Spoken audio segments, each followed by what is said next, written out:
I pull up, roll the windows down it. I pull up, roll the windows down it.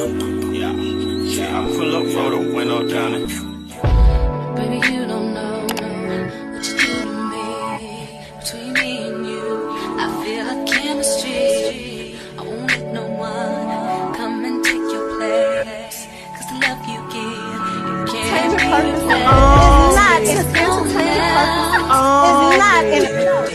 That's why I spend my life with you. Hi, hotties, kettles, tea stirs. You're here for hot tea. All commentary is alleged, and in my opinion, this is for entertainment purposes only.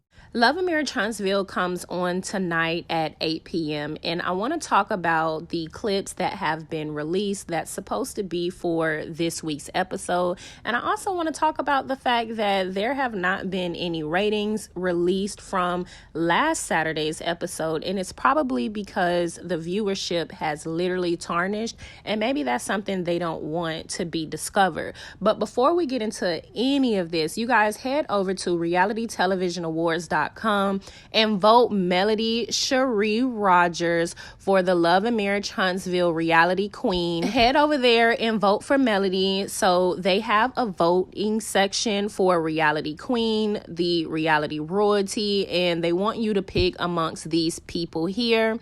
And of course, y'all, I believe that it's Melody Rogers. So I'm going to leave a link to where you can vote down below. You can also vote for other things like the best reoccurring cast. They also have Love and Marriage Huntsville on there. And I want the world to know that I voted for the best reoccurring cast, Love and Marriage Huntsville, due to Melody Cherie Rogers and no one else. Okay. So if they win that, which they probably will, who knows, right? We're going to speak that into existence. It's going to be because of Melody Cherie's votes. And they also have a section in there that says the outstanding new cast, and then they have y'all. Okay, are y'all ready for this?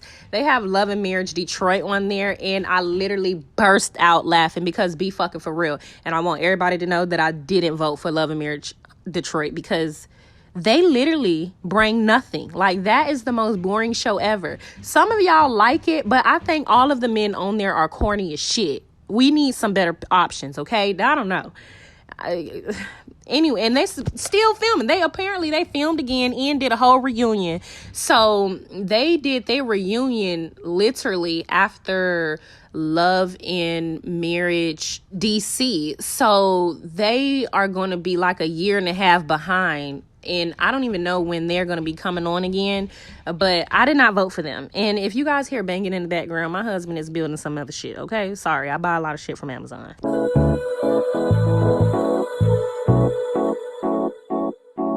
And also, you guys, meet me here on Thursday at 7 p.m. Eastern Standard Time every week. We have a new show, and I hope y'all like it. OWN recently released a clip of Melody and Nell and Latisha in Libido the Mule, where Libido the Mule got really funky and nasty with Nell because Nell was basically telling her and Latisha that they need to go ahead and suck it up. And I just think it's so funny how the two brokest people on the show got the most to say. And granted, we do got other people on the show, and I don't know if Trish, I don't know where they at, but we just gonna say out of all the time that they done spent on the show, these are two brokest versus the two wealthiest women on the show. Let's just call it what it is. Instead of them just being grateful that they're on a cash trip that they've never been in, they're trying to be funny and have an issue with the room situation. And they always have audacity. Latisha and Libido always have these expectations for everybody else around them while always giving nothing. Like, when have y'all invited people on a trip to do anything other than your damn wedding that you waited 7 years to have? So I'm going to call this scene Big Bank versus Little Bank, because we got the Big Bank, Mel and Nell, against the Little Banks, Latisha and Libido. And the Little Banks are upset at the room situation, and I don't understand why, because they didn't have these same issues when it came to Nell and her trip. And I just want to bring awareness to this, because one thing we see is Libido get really funky with Nell, and I think this is interesting because she never has this energy when it comes to protecting Nell or sticking up for Nell. Not Nell, but Melody. I'm sorry. She never has that energy when it comes to sticking up for Melody. but she always has that energy opposing Melody. The fact that Nell is basically telling them to suck it up because they didn't have a problem with the room situation on her trip, I think is a very valid point. Y'all didn't have a problem with that trip, but here y'all are in St. Lucia and y'all have a problem with that, and y'all husbands don't even take y'all nowhere for real. Like, get for real. Like, be so fucking for real, Kimmy. It took you 7 years to get a wedding, and on top of that, your husband didn't even want to give you a honeymoon. He literally gave you a here, shut up honeymoon. Like, damn, please be quiet. Are you grateful now honeymoon? Like, when have your husband walked in a room and say, hey honey, let's go on vacation? You want to go to St. Lucia? You want to go to Jamaica? No, he don't do that. So stop trying to act like you are owed something that your own damn spouse don't give you. But the facts are the facts. When Nell invited them out to Texas, they didn't have nothing to say about the room situation. In fact, they was just grateful to be somewhere. But when it comes to Melody, they try to find any and everything because, like Heavenly said, they just don't like her. Why? We don't know, because they hating assholes. It don't matter why they don't like her at this point, because their credibility is shot, and who they are as women, I don't see anybody looking up to them. Like, they are not the figures for anyone. There's not one young woman that I've had a conversation with that says, oh yes, Libido the Mule is so inspirational.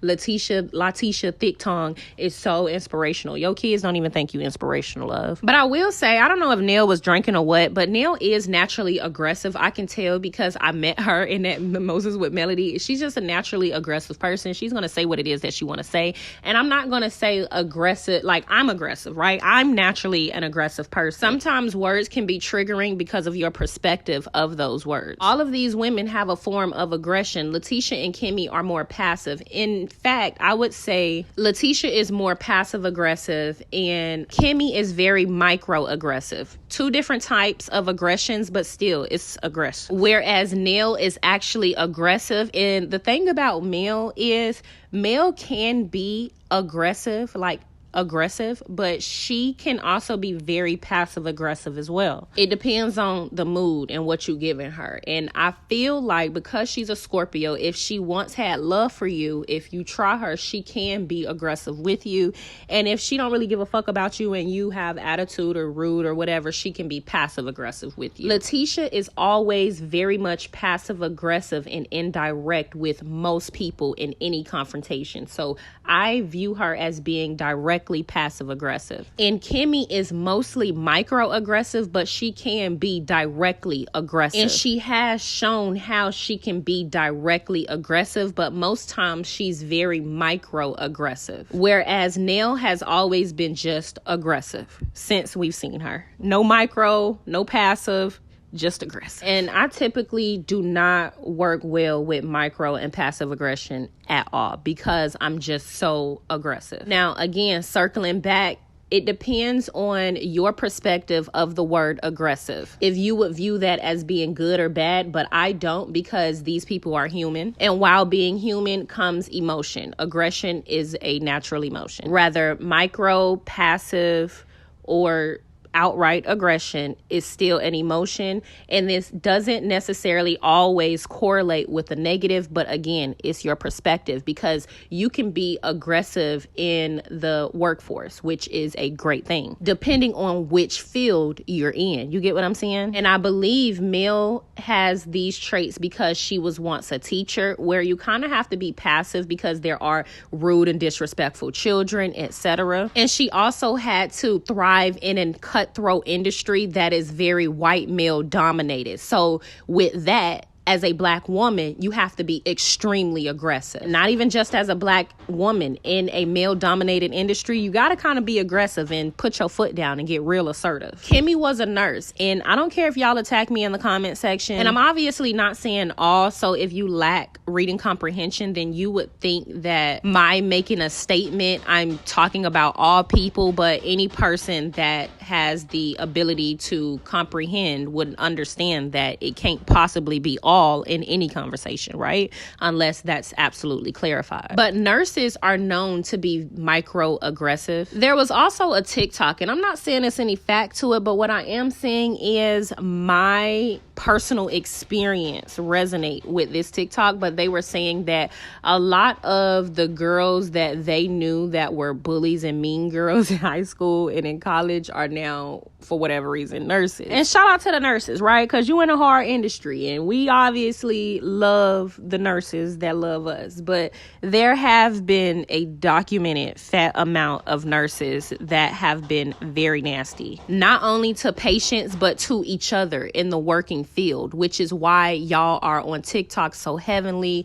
I mean, not heavenly, but yes, literally heavenly, but so heavily on these social media platforms, talking about how insufferable these spaces are sometimes, probably because it's an environment full of fucking mean girls battling with each other. And some of y'all not mean girls in this type of industry. But all I'm saying is this is a theory. This is not fact. And I want y'all to get in the comment section and let me know, if y'all are nurses in the industry, is there a lot of microaggression with your coworkers? Because I hear a lot of stories about the environment behind the scenes as a nurse, and it does sometimes seem very much like a bully type of environment. So just to circle back, when Kimmy, came on as a nurse and now seeing who she is as a person, I'm actually not surprised. And I do just want to clarify, all of this is just my theories. So if you are annoyed and emotional about my theories, get in the comment section and let's chat it up. I would love to have a good debate. Don't be in your feelings. Y'all know I like a good debate, because I do think it's cause for conversation on a deeper level outside of this reality stuff. But let's go ahead and play the clip. I want y'all to get in the comment section and let me know what you think about this interaction that Libido, Latisha, and Neil had. And we're going to go on live later on tonight to break down all of the topics that we've been discussing this week, along with talk about the episode if y'all want to. But that's going to obviously be later on in the night, so probably like 10 o'clock.